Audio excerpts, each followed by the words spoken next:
नमस्कार, मैं आकाश यादव।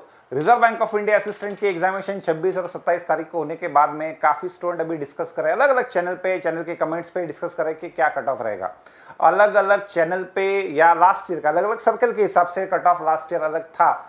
लगभग 85 86 से लेके कट ऑफ 90 95 90 100 के करीब कट ऑफ जो था अलग अलग सर्कल का लास्ट ईयर में कट ऑफ था। बट मुझे ऐसा लगता है कि इस साल आपके पास में एक अच्छी खबर है। वो अच्छी खबर मैं इस शॉर्ट वीडियो के माध्यम से आपसे डिस्कस करूंगा।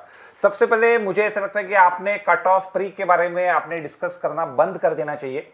उसके पीछे के रीजंस काफ़ी है, क्योंकि इस साल कितने स्टूडेंट ने किस सर्कल से अप्लाई किया है आपको पता नहीं है, क्योंकि काफ़ी बड़ा डिसरप्शन हुआ है।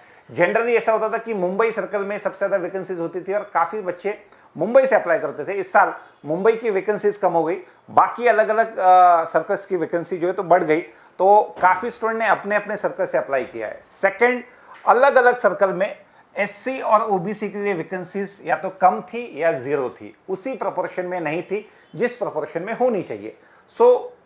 कुछ स्टूडेंट ने अगर वो वहाँ पे एलिजिबल नहीं है या उनका एज रिलैक्सेशन में 28 प्लस या 31 प्लस 33 28 प्लस है, तो वहाँ पे उन स्टूडेंट ने दूसरे सर्कल से अप्लाई किया है। वहाँ पे भी डेटा अपने हाथ में नहीं है कि किस स्टूडेंट ने किस सर्कल से अप्लाई किया या कितने स्टूडेंट ने किया है, वो भी डेटा नहीं है। तो मुझे ऐसा लगता है कि इस बार आपने ये वाला पार्ट डिस्कशन में लाना ही नहीं चाहिए कि प्री का कट ऑफ कितना होगा।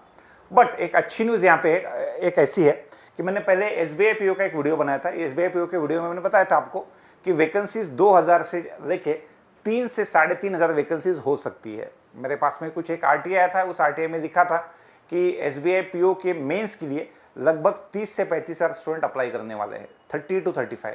सो मैंने सोचा कि 30-35,000 स्टूडेंट अप्लाई करेंगे। रेशियो 1:10 का होता है, तो शायद 3 से 3500 वैकेंसीज हो सकती है। बट एसबीआई ने पीओ के केस में 2000 ही उनके जितना कुछ कोटा था वही कोटा एसबीआई ने कंप्लीट किया। रीजन बीइंग, एसबीआई के बाद में जब मैंने अलग अलग एग्जामिनेशन की स्टडी की, बीच में ग्रामीण पीओ हो, एसबीआई पीओ हो, आईबीपीएस पीओ हो, हर एक के केस में जितना मैं जानता हूं अभी 1:10 के हिसाब से रिक्रूटमेंट होती नहीं है। अभी वो वाला पार्ट लगभग 1:20 के हिसाब से चल रही है। अगर आरबीआई की टोटल वैकेंसी 950 होंगी, into 20 there is a possibility कि 18 से 19,000 लोग मेंस अप्लाई करेंगे, मेंस को क्वालिफाई करेंगे। अगर 1:10 के हिसाब से चलता था तो लगभग 10,000 लोग या 9 से 10,000 लोग अप्लाई मेंस के लिए क्वालिफाई होते थे। बट अगर ये चीज़ 1:20 के हिसाब से चलती है तो ज़्यादा नंबर ऑफ स्टूडेंट मेंस के लिए क्वालिफाई होंगे। उस केस में कट ऑफ नीचे आ सकता है। सर, ये 1:20 का क्या आपके पास में कंफर्म कुछ है? तो कंफर्म कुछ नहीं है, but I am more than 90% sure कि कट ऑफ या ये जो रेशियो है ये 1:20 के आसपास रहेगा। तो मुझे ऐसा लगता है कि अगर ज़्यादा नंबर ऑफ स्टूडेंट मेंस के लिए क्वालिफाई करेंगे तो कट ऑफ कम आएगा। बट ज़्यादा आप कट ऑफ के पीछे मत दौड़िए, क्योंकि अगर आप आरबीआई असिस्टेंट मेंस की तैयारी आज से स्टार्ट करते हैं तो वो तैयारी आपको आइदर आरबीआई असिस्टेंट मेंस के काम में आएगी। अगर आरबीआई असिस्टेंट मेंस के काम में नहीं आती है तो ईएसआईसी के यूडीसी मेंस में आपके काम में आएगी। वहाँ पे नहीं आती है तो सिडबी ग्रेड ए के केस में आएगी, वहाँ पे नहीं तो ईसीजीसी पीओ के केस में आएंगी। वैसे भी इन तीनों चारों एग्जाम का डिफिकल्टी लेवल लगभग सेम ही है। ग्रामीण बैंक पीओ मेंस के हिसाब से इन तीनों एग्जाम का डिफिकल्टी लेवल होगा, तो वही तैयारी आपको बाकी जगह पे काम में आएगी।